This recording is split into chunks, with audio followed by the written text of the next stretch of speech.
Hello, Billo here with more short stories. Over the Adrenaline Edge by William L. Ramseyer.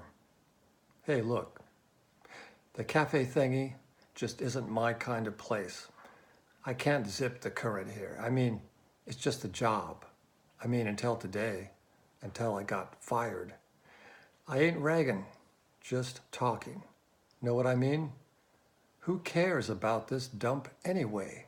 I'm sick of it, sick of this place. Units everywhere, acting like humans are trash. Just 'cause only the scrubs got any credit in Dogtown. The scrub faces, the Andes, and maybe the clerks that work at Muni Court. Hey, Jim Biz, I heard about it. Too bad, said the waitress. That's four. She's not a bad flip. George is a real asshole, she said, to fire you for a bothead. George owns this dump. Everybody thinks he's frozen zero. Yeah, he acts strange, and he's got this curly hair that he's always fixing around with like some kind of joy boy. But when you look into his eyes, you understand. The guy is over the adrenaline edge. Like almost everybody else, that's him over there behind the counter, trying not to look at me. Don't worry, George, I ain't gonna trash your stupid place. Bios are too expensive, right? Except for waitresses, no offense for.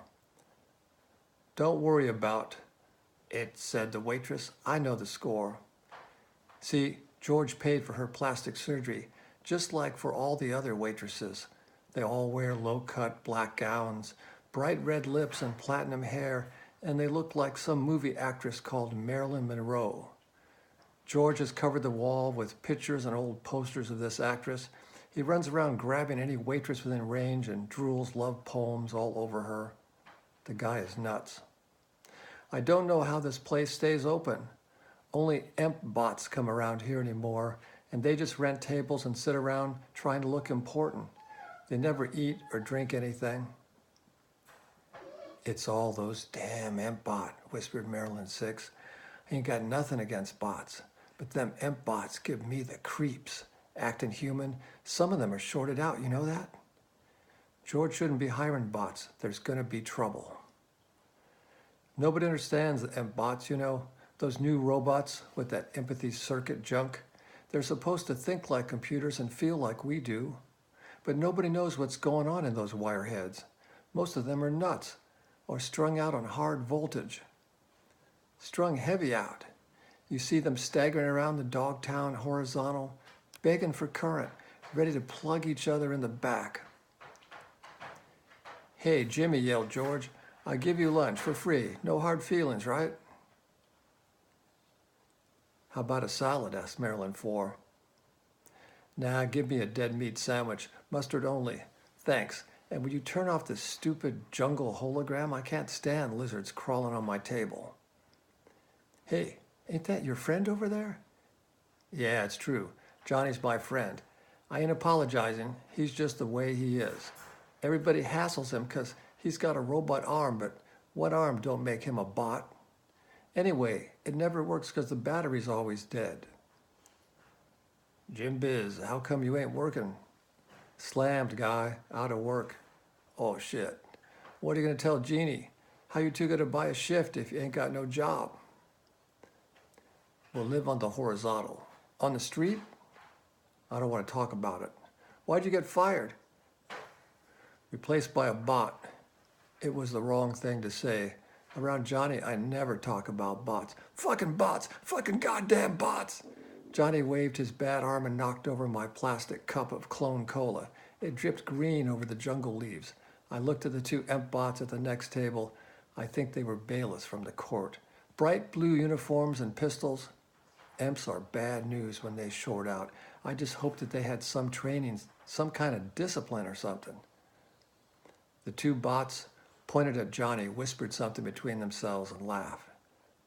I guess Johnny is weird looking. Short, thin, long dreadlocks tied up on his head in a sailor's knot he saw in some encyclopedia.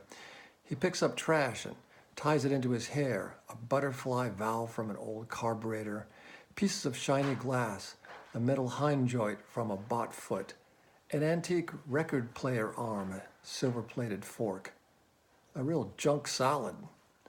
Somewhere in that mess, Johnny keeps a laser saw that he stole from a construction site and refocused out to 20 feet.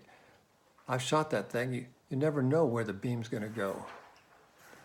Marilyn Ford brought us a piece of meat paper stuck between two halves of a sesame bun. I ripped off half of the burger and gave the piece to Johnny. Hey, said Johnny, you ain't working. Let's go to the Space Museum. We could bring Jeannie and Christine. All right. Jeannie's my girlfriend. We've been saving to buy a sleeping shift and then move up to renting part of a room full time. We crossed the horizontal to Jeannie's building. No one was home, so we told the door to leave her a message. Then we headed to Christine's. A complete waste of time, but shit, I ain't got nothing else to do. Only Johnny could imagine getting Christine off the machine. Her door was open like it's always been since Johnny broke the lock. That was when she lost her key, the same day she bought the machine home.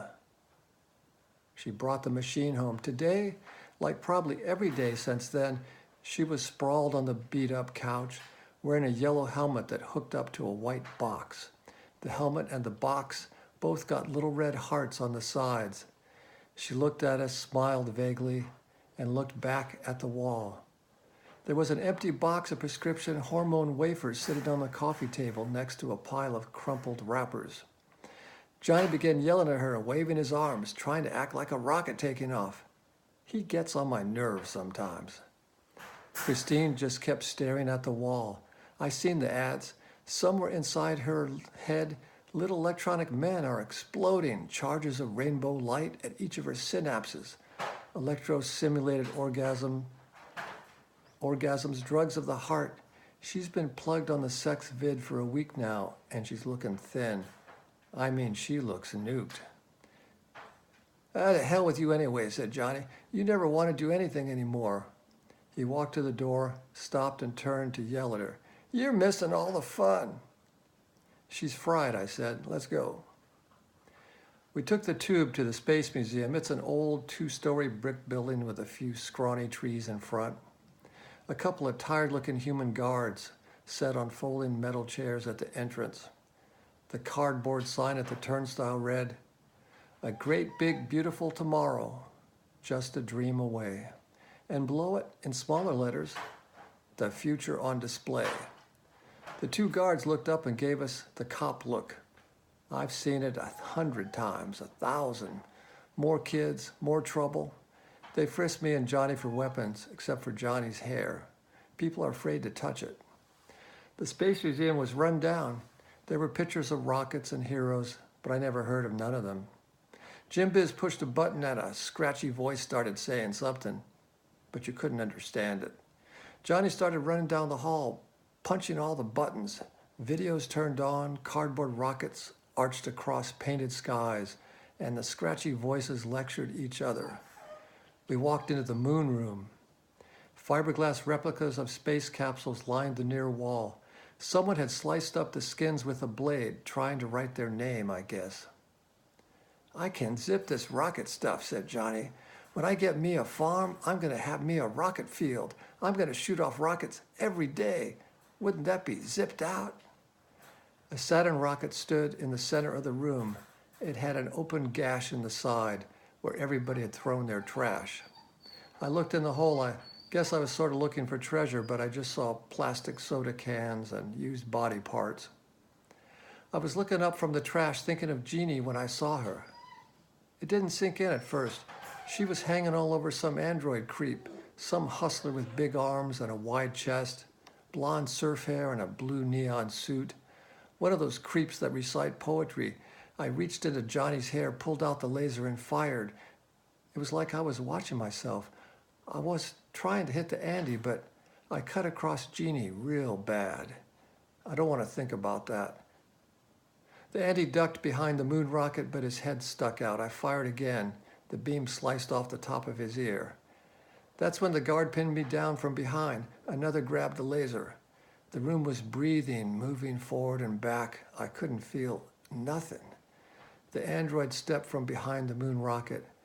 ran his hand through his hair and smiled. I knew he was going to say a poem. That's how those creeps always talk. So I started yelling, but the guards made me shut up, and Andy got his chance. Human life form, now that wasn't very kind. You know, you are my brother. Don't worry about the flip chick or the ear, 'cause I'll just grow some others. Man, these days I feel like I'm on the edge too. The end.